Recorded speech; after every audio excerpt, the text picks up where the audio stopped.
Hello students, तो welcome to next lecture of 2025 PYQ series.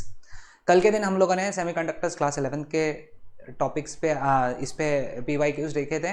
आज हम लोग क्लास 12th सेमीकंडक्टर डिवाइसेस, ये चैप्टर का नाम है, इसके ऊपर आए सारे PYQs देखेंगे। एवरेजली हर सेशन में 2 क्वेश्चंस आए थे, सिर्फ एक ही सेशन में 3 क्वेश्चन आया था, है ना, PCM में। बाकी सभी सेशन में 2-2 क्वेश्चंस आए थे। तो तुम ऐसा समझ सकते हो कि इस चैप्टर पे 2 क्वेश्चंस आते हैं। कुछ क्वेश्चंस बहुत सिंपल थे, कुछ क्वेश्चंस बहुत ट्रिकी थे और कुछ क्वेश्चन तो एकदम अनएक्सपेक्टेड थे जो हम लोग इसमें डिस्कस करेंगे। तो चलो, without wasting our time will start with our first question. पहला क्वेश्चन, इट स्टेट्स दैट, देखो क्या कह रहा है, for a common emitter transistor IC upon IE का वैल्यू 0.95 है, करंट गेन कितना रहेगा, है ना। करंट गेन, अब हमको एक चीज पता होनी चाहिए, करंट गेन जो होता है वो होता है बीटा, कॉमन एमिटर में। याद रखो पहले तो, क्योंकि बहुत सारे क्वेश्चन आए थे। कॉमन एमिटर में जो करंट गेन है वो हमेशा बीटा होता है, यानी बेसिकली तुमको यहाँ पे बीटा निकालने बोला है। अब IC अपॉन IE यानी अल्फा है, हमको ये भी पता होना चाहिए IC अपॉन IE क्या है, अल्फा। तो अल्फा की वैल्यू है 0.95। बीटा निकालना है, बहुत ही simple, alpha upon 1 minus alpha, है ना। यानी एक्चुअली क्वेश्चन बहुत सिंपल था। तो इट इज 95 अपॉन 5, तो करेक्ट आंसर इज 19। तो correct answer here is option C for question number 1। Question number 2, in case of constants alpha and beta, simple question था, beta की वैल्यू हमेशा 1 से ज्यादा होती है और अल्फा की वैल्यू हमेशा 1 से कम होती है। तो correct answer here is option B. ऐसा क्यों? क्योंकि हमको पता है IE सबसे ज्यादा होता है, उससे छोटा IC होता है और सबसे कम IB होता है। तो अल्फा की जो वैल्यू होती है वो होती है IC अपॉन IE और बीटा की जो वैल्यू होती है वो होती है IC अपॉन IB। यहाँ न्यूमरेटर छोटा है, डिनोमिनेटर बड़ा है, यहाँ न्यूमरेटर बड़ा है, डिनोमिनेटर छोटा है। तो करेक्ट आंसर हो गया इसका ऑप्शन बी।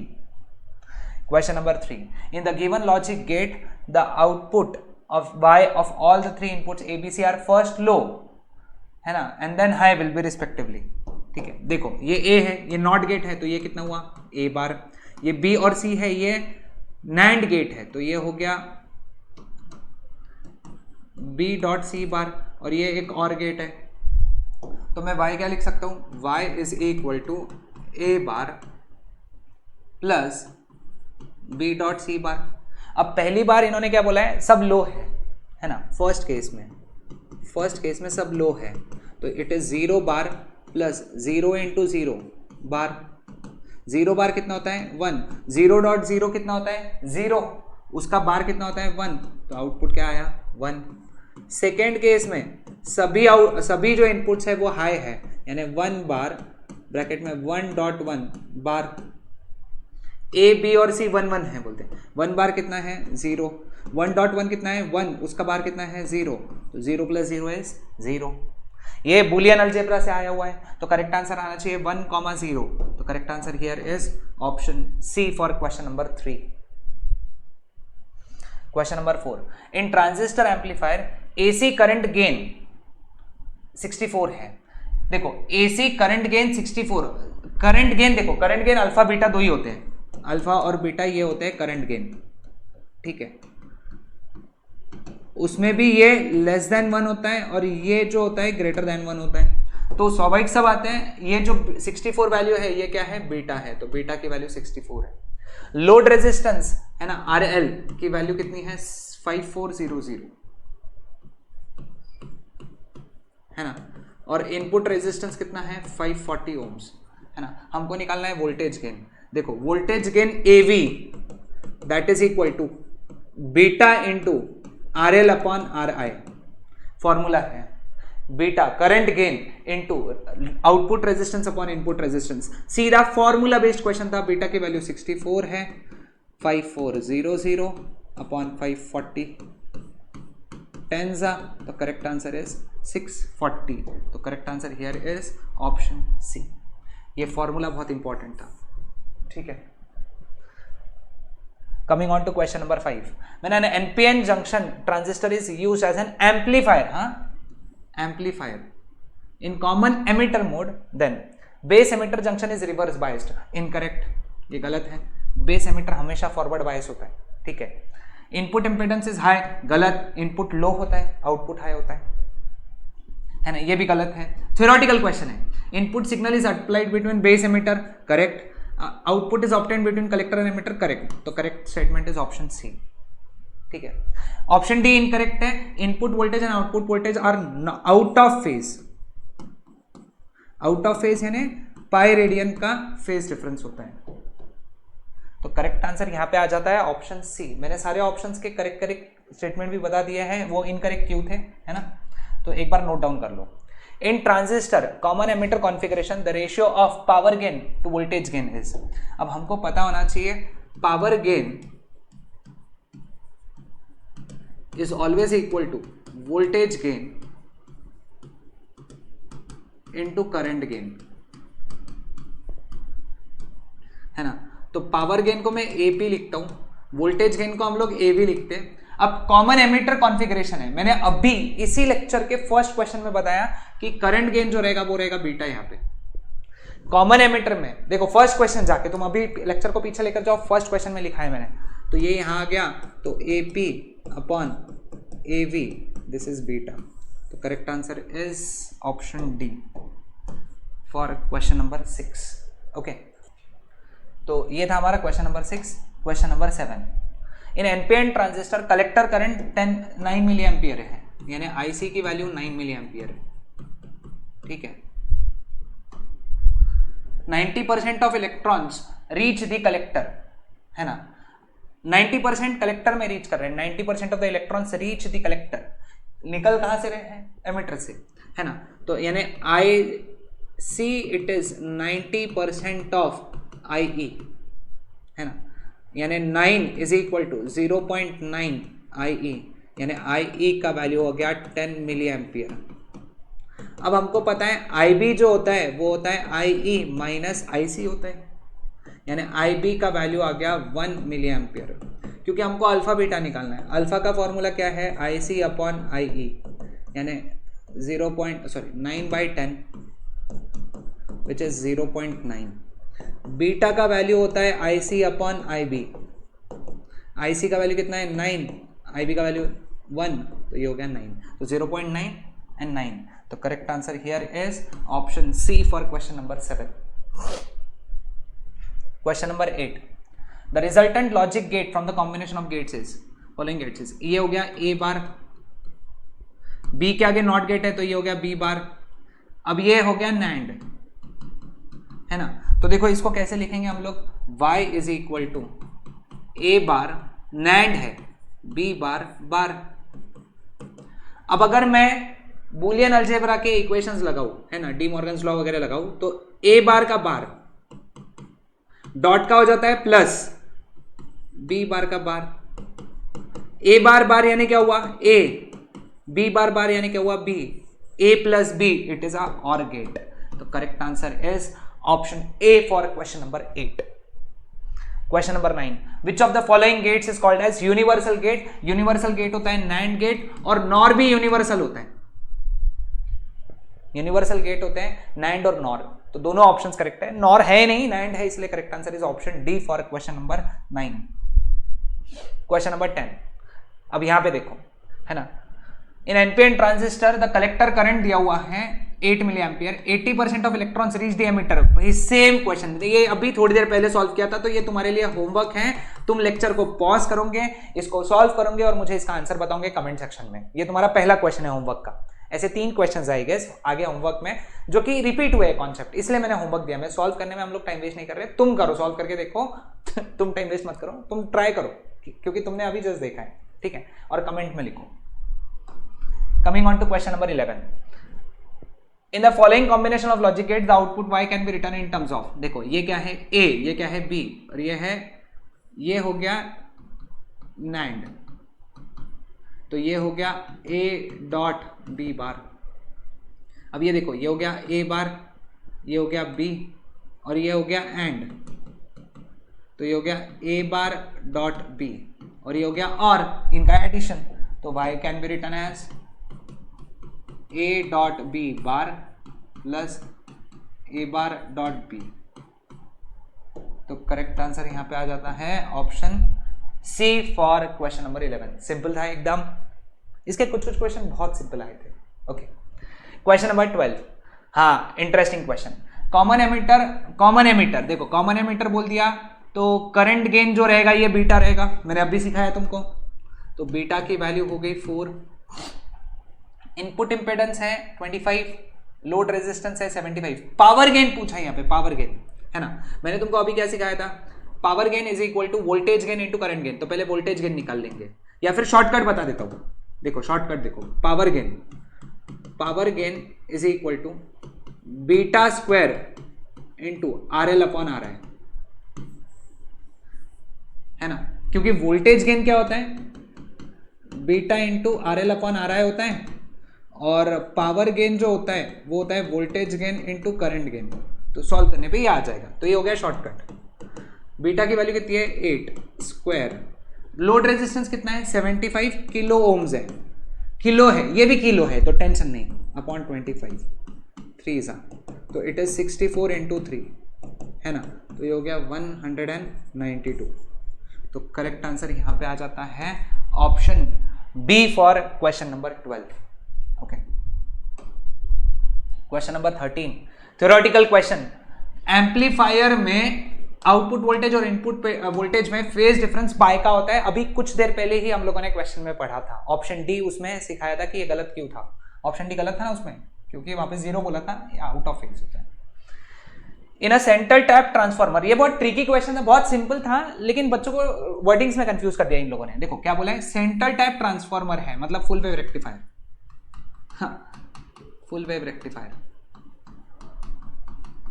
और फुल वेव रेक्टिफायर में 2 डायोड्स होते हैं, है ना। Then output voltage of rectifier with respect to each diode is secondary voltage is Vs। ठीक है, तुमको अगर पता होगा इसमें फुल वेव रेक्टिफायर वो सेंट्रिक टाइप में 2 डायोड्स हैं, तो आउटपुट वोल्टेज Vs जो है इसका हाफ ये जाता है 1 डायोड को, फर्स्ट डायोड को, और हाफ जाता है सेकेंड डायोड को, है ना। तो output voltage of rectifier with respect to each diode is, है ना। तो ईच डायोड के हिसाब से आउटपुट वोल्टेज कितना हुआ Vs/2। तो correct answer is option C, क्योंकि 2 डायोड है ना, तो ट्रांसफार्मर का जो आउटपुट है Vs वो दोनों डायोड में डिवाइड होता है, तो ऊपर वाले को Vs/2, नीचे वाले को Vs/2। तो करेक्ट आंसर हो गया 1/2 Vs। An alternating voltage is applied across PN junction diode half wave rectifier। ये तुमको समझ में आ जाना चाहिए। अल्टरनेटिंग वोल्टेज एक पीएन जंक्शन डायोड को in series with load, then output voltage output क्या होता है हाफ वेव रेक्टिफायर का, पल्सेटिंग डीसी। देखो जाके चेक करो, पहला ही टॉपिक है हमारे सेमीकंडक्टर्स का, pulsating DC is the output, है ना। फिर हम लोग उसको क्या लगाते हैं, फिल्टर लगाते हैं, कैपेसिटर फिल्टर लगाते हैं, जिससे करीब करीब एक अच्छा डीसी मिल जाता है जो रिपल्स हटाता है उसमें से, है ना। तो ये है इसका answer. Question number 16. In the logic gate A, B, C are the inputs and Y is the output. The output Y is high. Then कब ये हो गया A, ये हो गया नॉर गेट। नॉर गेट यानी क्या है B प्लस C बार, है ना। और ये हो गया कौन सा गेट, एंड गेट। तो बेटा यहाँ पे मैं अगर लिखूं Y का वैल्यू क्या आएगा, A dot B plus C बार, ठीक है। अब y की वैल्यू 1 कब रहेगी, देखो इसके लिए देखो टेबल मत बनाते बैठो, टेबल बहुत सारे बुक में बताते या बहुत सारे लोग बताते कि टेबल बनाओ, मैं सजेस्ट ही नहीं करता हूं। हर एक ऑप्शन चेक करो, एक एक ऑप्शन चेक करो, ठीक है। किस्मत अच्छी रही ए ऑप्शन निकल गया, टाइम बच गया, किस्मत खराब रही डी ऑप्शन निकला तो थोड़ा टाइम लग जाएगा, बट टेबल से तो कम ही लगेगा। देखो चेक करते हैं अपन, ऑप्शन ए चेक करते हैं, बोले सभी आउटपुट हाई है। अब देखते हैं सभी अगर हाई है यानी वाई ए की वैल्यू 1 है, 1 + 1 का बार, है ना। 1 + 1 यानी क्या है 1, उसका बार कितना 0, तो इसका आउटपुट 0, तो ये गलत हो गया। हमको y की वैल्यू चाहिए 1। सभी आउटपुट लो है, 0 डॉट 0 + 0 का बार, इसका आंसर 0 ही आना है क्योंकि 0 डॉट है, ठीक है। a का वैल्यू 1, b का वैल्यू 0, c का वैल्यू 0। चलो चेक करते हैं, a का वैल्यू 1, b का वैल्यू 0, c का वैल्यू 0, है ना। तो 1 डॉट 0 + 0 0, उसका बार कितना है 1, तो इसका आंसर आया 1। ये करेक्ट आंसर है, सीधा सीधा ऑप्शन सी टिक करो। आगे बढ़ो, ठीक है। तो correct answer is option C. D check कर सकते हो, आंसर नहीं आएगा उसका, आंसर बाय 0 आ जाएगा। In the graph shown below represents IV characteristic of zener diode, है ना, ये जेनर डायोड का आईवी कैरेक्टरिस्टिक है। The part of the characteristic curve that is most relevant for operation as voltage regulator is, voltage regulator वो reverse bias में use होता है, वो भी ये वाले पार्ट में, ये वाले पार्ट में वोल्टेज कांस्टेंट है उसका, तो ये वाले पार्ट में हम लोग वोल्टेज रेगुलेटर यूज करते हैं ऐसे उसको, वोल्टेज रेगुलेटर, क्योंकि ये वाले पार्ट में उसका वोल्टेज कांस्टेंट होता है ना। तो correct answer is D E, option D for question number 17। Question number 18, in common emitter transistor amplifier circuit the current gain alpha is 0.8, base current changes by, बहुत इंटरेस्टिंग क्वेश्चन, 3 माइक्रो एम्पियर, है ना। तो collector current changes by, अब हमको alpha दिया है तो पहले बीटा निकाल लो। बीटा का formula alpha upon 1 minus alpha, 0.8 upon 0.2 यानी कितना हुआ 4। अब बीटा का फॉर्मूला क्या होता है, IC अपॉन IB, तो IC कितना होता है बीटा टाइम्स IB, तो change in collector current, beta तो कांस्टेंट है, into change in base current, beta की वैल्यू कितनी है 4, what is change in base current 3 micro ampere, तो correct answer is 12 micro ampere, option C is the correct answer for question number 18। Question number 19, in the case of common emitter transistor amplifier the ratio of collector current to emitter current is 0.96, मतलब ये alpha है। Current gain beta निकालना है, formula beta is equal to alpha upon 1 minus alpha, 0.96 upon 0.04 यानी 96/4 यानी 24। कितना simple था ना। तो correct answer is option C for question number 19। Question number 20, IV characteristic of photo diode, है ना, फोटो डायोड की आईवी कैरेक्टरिस्टिक दी है for different illumination intensities I1, I2, I3 and I4। Then the maximum intensity among them is, भाई जहां current maximum रहेगा वहां intensity भी मैक्सिमम रहेगी, तो मैक्सिमम इंटेंसिटी इज I4, है ना, क्योंकि intensity is directly proportional to saturation current.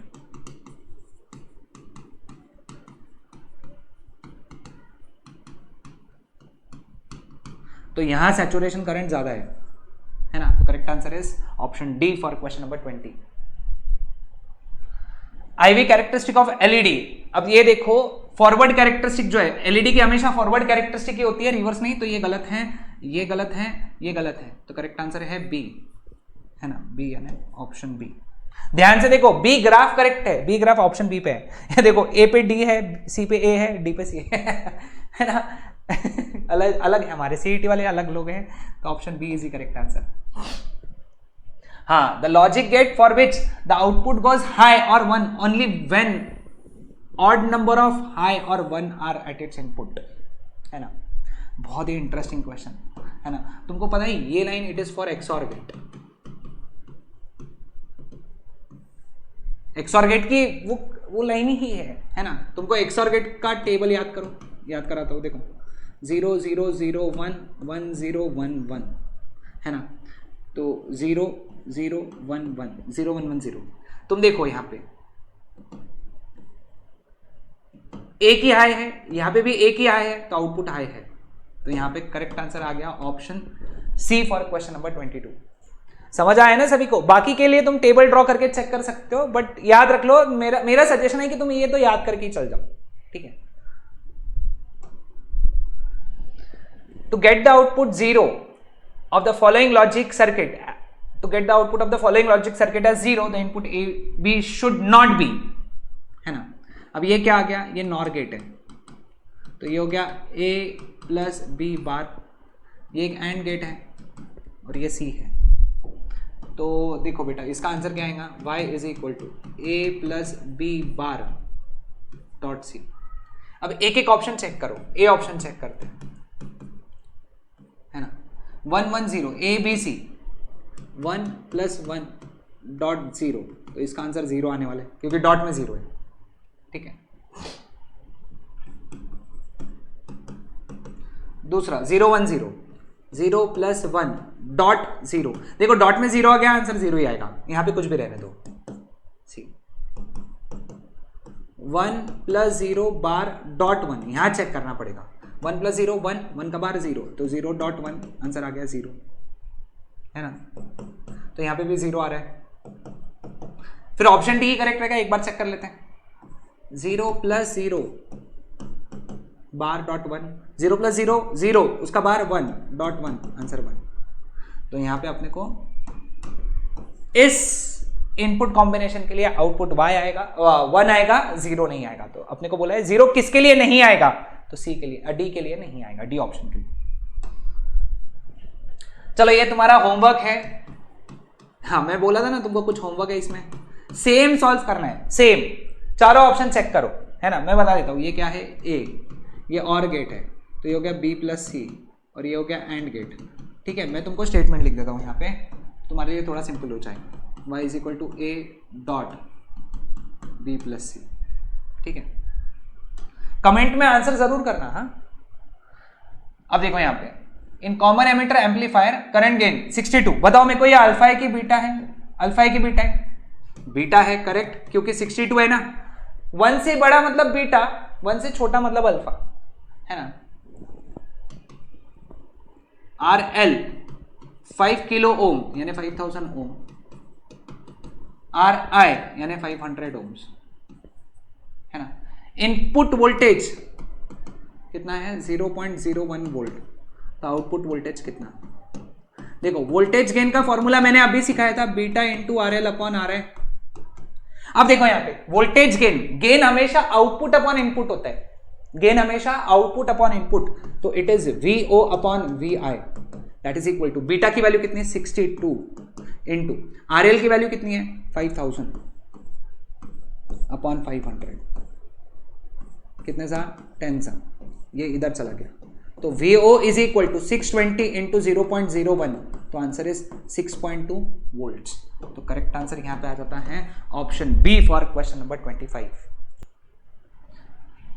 Coming on to question number 26, ये तुम्हारा होमवर्क है, अगेन सेम क्वेश्चन है, एकदम पिछले वाले जैसा, है ना, एकदम सेम क्वेश्चन है, एकदम सेम। तो ये भी तुम्हारा होमवर्क है, इसको सॉल्व करके सभी आंसर्स कमेंट में बताओ यार, मतलब लोग बताते नहीं, मतलब देख नहीं रहे हो तुम वीडियो सही से। The material use for solar cell, भाई ये थ्योरेटिकल आया था भाई, तेरी क्वेश्चन था, टेक्स्ट बुक का डायरेक्ट लाइन उठा के डाला है, तो इसका आंसर आया ऑप्शन डी, है ना। उसकी बैंड गैप होनी चाहिए 1 इलेक्ट्रॉन वोल्ट से 1.8 इलेक्ट्रॉन वोल्ट। ठीक है, समझ आया। 28, in certain 2 input logic get when input A B are 0 0, output is 1, A0 B1 output 1। भाई ये लाइन देखो, A0 B1 आउटपुट 1 आया, है ना। तो यहां से पॉसिबिलिटी आती है और गेट की, क्योंकि 0 प्लस 1 1 होता है, और नैंड गेट की, है ना। यहां से समझ में आ गया मेरे को। ठीक है, अब देखते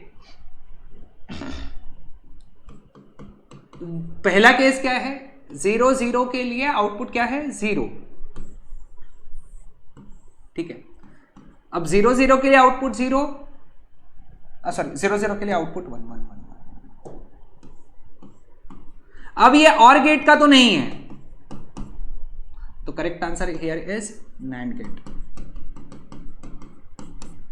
correct answer is option C. इसको ऐसे चेक करो, नहीं तो फिर हर एक का टेबल याद करो, बट चारों के लिए टेबल बनाना सीईटी में पॉसिबल नहीं है, तो ऐसे फटाफट फटाफट शॉर्टकट टेक्निक देखो मैंने कैसे सॉल्व किया, दोनों केस एनालाइज करो। ठीक है, बहुत ही ट्रिकी क्वेश्चन था भाई ये, बहुत ही ट्रिकी क्वेश्चन, इंटरेस्टिंग क्वेश्चन, मुझे बहुत पसंद आई है। Beta DC minus alpha DC upon alpha DC into beta DC. देखो यार मैं सॉल्व करते वक्त ये डीसी फीसी नहीं लिखूंगा, मैं सीधा सीधा सॉल्व करूंगा। ठीक है, अब देखो इसको सॉल्व कैसे करते हैं। बीटा का फॉर्मूला क्या है, अल्फा अपॉन 1 माइनस अल्फा, ये इधर ये इधर, तो 1 माइनस अल्फा का वैल्यू कितना हो गया, अल्फा अपॉन बीटा। हमको पूछा क्या है, beta minus alpha upon alpha beta. Beta common निकाला ब्रैकेट में, 1 माइनस अल्फा अपॉन बीटा, यहां से बीटा कॉमन निकला upon alpha beta, beta beta cancel, 1 minus alpha upon beta, alpha upon beta कितना है 1 माइनस अल्फा अपॉन अल्फा, तो इसको लिख सकते हैं 1 - 1 प्लस अल्फा अपॉन अल्फा, तो it is alpha upon alpha, तो करेक्ट आंसर इज 1। तो करेक्ट आंसर यहाँ पे आ जाता है option D for question number 29। बहुत ही भाई मतलब बच्चों को पागल कर दिया भाई ये सेशन के। एलईडी अगर एल्यूमिनियम गैलियम आर्सेनाइड से बनाओगे तो वो कौन से रीजन का रहेगा, है ना, तो वो रहेगा इंफ्रारेड रीजन का, ठीक है। तो इसके लिए ना टेक्स्ट बुक में पेज नंबर 335 पे 355 पे टेक्स्ट बुक पेज नंबर 355 पे दिया हुआ है ना, एल्यूमिनियम गैलियम आर्सेनाइड ये इंफ्रारेड है, ठीक है। गैलियम आर्सेनाइड फॉस्फाइड है ना, gallium arsenide phosphide, yes correct, है ना, वो है रेड येलो।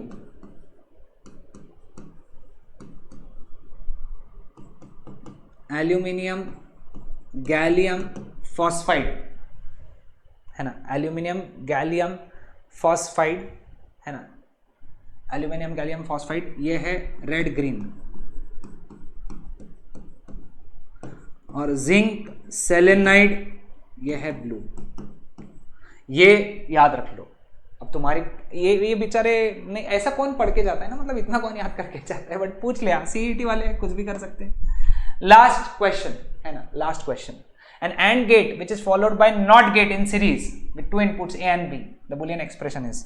क्या 5-8 क्वेश्चन पूछा यार, है ना, उस शिफ्ट में, उसको मतलब ये कर दिया, देखो भाई हमने एक बेकार पूछा, एक इजी पूछा, है ना, एंड गेट के आगे नॉट गेट लगाया।